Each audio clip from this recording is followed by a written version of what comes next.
좋은 아침입니다. 예, 우리 좌우에 있는 마음님 모시고 인사하겠습니다. 사랑합니다. 축복합니다. 잘 오셨습니다. 오늘도 10월 30일 월요일 하나님 앞에 예배로 하루를 시작합니다. 하나님의 말씀은 로마서 1장입니다. 신약 성경 239페이지 로마서 1장 18절부터 23절까지 보겠습니다. 신약 성경 239페이지 로마서 1장 18절부터 23절 말씀 함께 우리 한 목소리로 읽겠습니다. 1장 18절부터 23절입니다. 시작.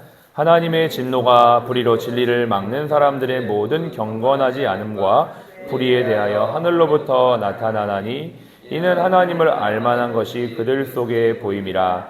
하나님께서 이를 그들에게 보이셨느니라. 창세로부터 그의 보이지 아니하는 것들 곧 그의 영원하신 능력과 신성이 그가 만드신 만물에 분명히 보여 알려졌나니 그러므로 그들이 핑계하지 못할지니라.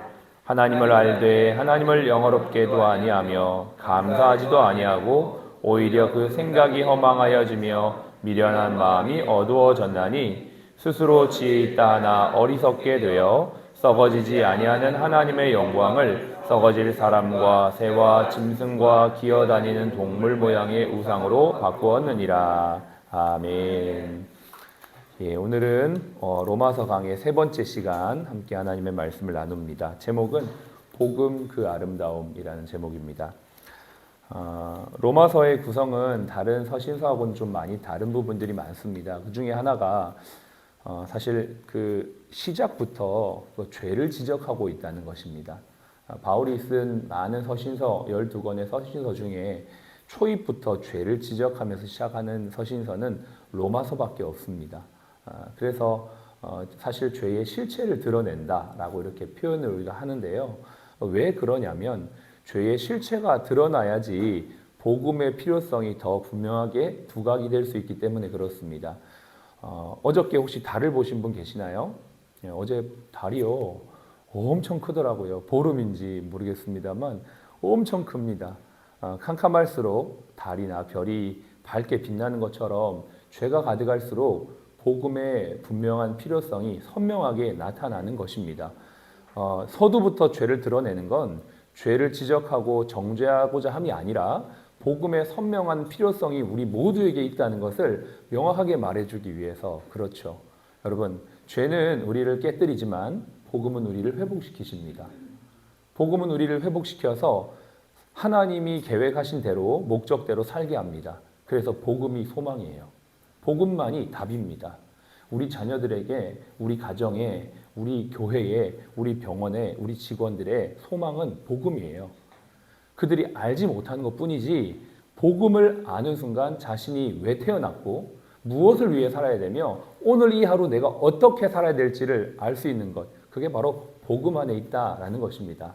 할렐루야. 우리가 그럼 복음을 알고 날마다 복음을 듣고 복음을 만나고 복음 안에서 기도하고 있는 축복을 받은 자들이에요. 얼마나 큰 은혜인지 모릅니다. 이것을 누리는 여러분의 이 하루 또 한 주 또 한 달 되시기를 축복합니다. 어저께 저희 집에 저녁에 한 분이 찾아왔습니다. 저희 아파트 같은 라인에 사는 어떻게 표현하나요? 이웃 주민이라고 표현해도 될까요? 아기 엄마고 초등학교 1학년짜리 아이를 가지고 있는 엄마인데 얼마 전에 이렇게 얼굴을 봤는데 얼굴이 좋지가 않더라고요. 그래서 무슨 일이 있으시냐 이렇게 자연스럽게 분리수거하는 장소에서 만났습니다. 아주 일상이죠. 분리수거하는 장소에서 만났는데 얼굴이 안 좋은 거예요. 조금 붓기도 하고 혈색이 안 좋아서 그냥 요즘 어떻게 지내시냐 이렇게 얘기를 하다가 우연찮게 그분이 자신의 건강에 대한 이야기를 했습니다. 건강검진을 했는데 양쪽 가슴에 종양이 발견이 되었는데 검사를 해야 될 것 같다라고 이야기를 하면서 아산에 연락을 해보니까 시간이 너무나 길게 잡혀서 걱정이 된다라는 이야기였습니다. 그래서 제가 그 다음날 병원에 와서 이제 운영원장님 통해서 이제 문의를 했는데 참 감사하게도 일정이 잘 잡혀서 한 달도 안 되는 시간 안에 그분이 검사를 하게 되었고 그 결과 가슴의 양쪽에 다 암이 발견이 되었습니다. 3기였고 빨리 이제 치료를 해야 되는 상황이었는데 지금 이제 어쨌든 치료를 하고 있고 지금 이제 오늘이죠. 어제 시점으로 오늘 아산에 입원하고 내일 수술을 이제 진행을 하게 됩니다. 그간에는 항암 치료를 쭉 받았었고요. 이제 수술을 하기 전에 저희 집에 온 겁니다. 그래서 그분은 아직 예수님을 믿지 않았어요. 어제 시점으론. 네, 어저께 이제 쭉 이야기를 하면서 복음을 전했고 이 육신의 회복뿐만 아니라 정말 우리의 온전한 회복을 위해서 예수 그리스도를 소개를 했을 때 그분이 눈물로 예수님을 영접하는 놀라운 은혜가 있었습니다. 알고 봤더니 초등학교 4학년 때까지도 교회를 나가셨던 분이더라고요.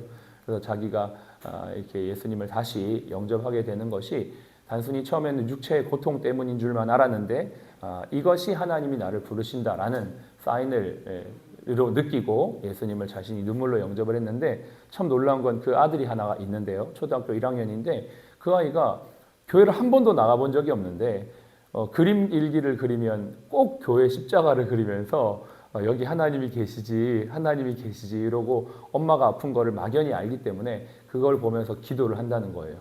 그 엄마가 놀라운 거죠. 이 아이가 한 번도 교회를 나가본 적도 없는데 하나님을 찾고 하나님께 기도하는 걸 보면서 우리 모두는 하나님이 택하시고 지으시고 하나님의 뜻대로 우리를 만드셨구나라는 것을 본인도 느꼈다라는 간증을 그렇게 했습니다. 그래서 그분이 어쨌든 예수님 영접하고 자신의 이제 삶 속에서 이제 믿음으로 하나님과 함께 하겠다라는 고백을 듣는데 너무나 기뻤습니다. 제가 그런 생각해 봤습니다. 우리가 가장 행복한 순간이 언제일까? 저는 제가 목사답게 행동할 때 제일 행복한 것 같아요. 내가 나답게 살아갈 때, 나의 부르심에 맞는 옷을 입고 내가 맞는 일을 할 때에 그때가 제일 행복한 것 같아요. 너무 행복하더라고요. 어저께 한 사람이 예수님께로 돌아왔는데 너무 행복합니다. 여러분은 언제가 제일 행복하십니까? 여러분이 이 땅에 태어나서 이 땅에 여러분을 향한 하나님의 목적과 뜻을 따라 살아갈 때에 여러분이 가장 행복하게 될 줄로 믿습니다. 제가 이 말씀을 하면서도 나중에 또 풀겠지만 아름답다라는 말의 어원이 15세기에는 아람답다랍니다. 답다는 뭐 같다라는 뜻이죠. 아람이라는 뜻은 나라는 뜻이 있대요. 그러면 아름답다는 나답다라는 뜻이죠. 언제가 가장 아름답습니까?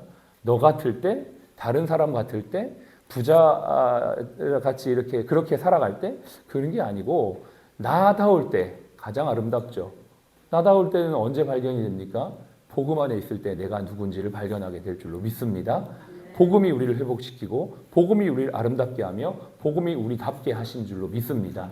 그렇게 우리가 살아가는데 오늘 이 죄에 대해서 지적을 합니다. 죄는 뭐냐면 우리를 하나님으로부터 멀어지게 하고 하나님으로부터 멀어지게 할 뿐만 아니라 완전히 우리의 어떤 형상과 우리의 가치를 깨뜨려서 완전히 세상의 가치, 어떤 행위에 대한 부분, 외모에 대한 부분으로 우리를 왜곡되어서 판단하게 하는 것이 바로 죄의 모습이다라는 것입니다. 오늘 성경에서는 우리 안에는 하나님을 알만한 것이 있다라고 말합니다. 우리가 하나님을 보지 않았다고 말하고 하나님이 어디 있냐라고 말하지만 우리의 본성 속에는 하나님을 알만한 것들이 있다라고 분명히 성경은 말하고 있고요. 또 하나 외적인 증거가 있습니다. 그것은 하나님이 지으신 모든 피조물, 만물 속에 하나님의 지으심을 우리는 느낄 수 있다는 겁니다. 옛날 사람들이 하늘에 떠 있는 태양을 보면서 또 달을 보면서 빌었습니다. 그런 이유가 사실은 그 피조물을 만드신 하나님을 향한 마음이 인간 속에 있었기 때문에 그러한 어떤 행위들이 나올 수가 있었던 것이죠. 오늘의 성경도 그렇게 말씀하고 있습니다. 20절에 보니까요. 창세로부터 그의 보이지 아니하는 것들 곧 그의 영원하신 능력과 신성이 어디에 나타났냐면 그가 만드신 만물에 나타났다라는 것입니다. 바다를 보면서 저 아름다움을 보면서 나무를 보면서 저 누가 만들었을까? 참 너무나 신기하고 아름답다. 그 하나님의 능력과 신성이 그 만물 속에 있는 것이죠. 여러분 자녀를 낳아서 길러보신 분들은 다 아실 겁니다. 아이가 태어나는 그 모습을 보면서 아이가 생기고 자라는 그 모든 과정들이 신비 그 자체입니다. 어떻게 이렇게 할 수 있을까? 그리고 그 아이를 딱 처음 봤을 때 나하고 너무 비슷하게 생긴 이 아이가 너무나 신기해서 너무 어색할 정도로 처음에는 그런 만남이 있습니다. 근데 그 속에는 너무나 신기하고 신비하고 놀라움을 금하지 않을 수 없는 것이죠. 이것이 우리 가운데 하나님께서 허락하셔서 우리가 하나님 없다라고 핑계할 수 없다라는 것입니다. 그래서 중요한 건 뭡니까? 21절에 하나님을 알되 하나님을 영화롭게 아니하고 감사하지 아니하는 그런 삶이 아니고 이 삶이 곧 하나님으로부터 멀어진 죄의 시작이거든요. 하나님을 알되 하나님을 영화롭게 하지도 아니하고 하나님께 감사하지도 않는 것. 여기서부터 죄가 시작하는 것이죠.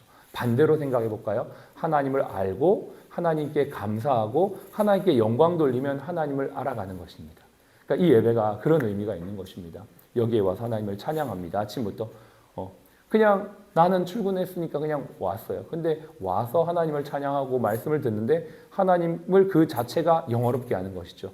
하나님을 알아가는 것이죠. 하나님을 찬양하는 것이죠. 그러면서 우리는 점점 하나님으로부터 멀어졌던 우리의 마음은 하나님께로 돌아오게 되는 그러한 놀라운 역사가 일어나게 되는 것이죠. 죄는 우리를 깨뜨리지만 복음은 우리를 회복시킵니다. 저와 여러분들이 하나님께로 더 가까이 가는 것, 그것이 바로 하나님으로부터 회복되는 것이고 죄로부터 멀어지는 것이죠. 요즘은요, 죄의 특징을 우리가 좀 분별해야 되는데 요즘 여러분 솔로감이라는 말을 혹시 들어보셨어요? 솔로감이 들어보신 분 없나요? 예, 비혼 들어보셨어요? 비혼주의. 예, 요즘 2030 젊은 세대들이 결혼하지 않는 문화 분위기를 비혼주의라고 합니다. 예전에는 결혼을 했는데 애를 안 낳는 거고 그건 좀 지나서 이제 비혼, 아예 결혼 자체를 하지 않는 거. 그걸 넘어서 새로운 트렌드가 있는데 그게 바로 솔로감입니다. 솔로감이는 자기 자신과 결혼하는 거예요. 지금 여기까지 왔습니다. 네. 자기 자신하고 결혼하는, 외국에는 많습니다. 그런 거 해서 인스타에 올리고 자기 자신과 결혼해서 자기한테 꽃 주고 자기를 위해서 여행 가고 자기를 위해서 돈을 쓰고 자기를 위해서 성형수술하고 이렇게 합니다. 이게 뭡니까? 하나님을 모르는 사람의 특징이죠. 하나님을 모르니까 하나님 영화롭게 하지 않고 자신을 영화롭게 하는 겁니다. 철저한 자기 중심성으로 자기를 위해 살아가는 것입니다. 자기를 위해 돈을 쓰는 것입니다. 자기의 만족과 자기의 행복이 최고의 가치가 되는 것입니다. 과연 그렇게 살면 행복할까요? 그렇지 않습니다. 성경은 말합니다. 디모데 후서 3장에 바울은 마지막 시대에 대해서 예언하기를 너는 이것을 알라. 말세에 고통하는 때가 이르러 사람들이 자기를 사랑하며 돈을 사랑하며 자랑하며 교만하며 비방하며 부모를 거역하며 감사하지 아니하며 거룩하지 아니하며 무정하며 원통함을 풀지 아니하며 모함하며 절제하지 못하며 사나우며 선한 것을 좋아하지 아니하고 배신하고 조급하며 자만하고 쾌락 사랑하기를 하나님을 사랑하는 것보다 더하며 경건의 모양은 있는데 경건의 능력은 부인하는 자니 너는 이와 같은 자들로부터 돌아서라. 성경의 말씀은 분명합니다. 솔로감이 자기 사랑, 자기 만족으로부터 돌아오라는 겁니다. 죄는요, 하나님부터 멀어지게 하고 자꾸 자기를 영화롭게 합니다. 자기 숭배, 자기 사랑, 반대입니다. 복음은 우리를 하나님께로 가까이 오게 하고 하나님 안에 내가 누구인지를 알게 해서 하나님을 사랑하며 이웃 사랑하게 하는 것입니다. 저희 아들이 이제 고3이고 중3이고 고등학교 이제 갑니다. 어저께 너무 고마운 얘기를 하는 거예요.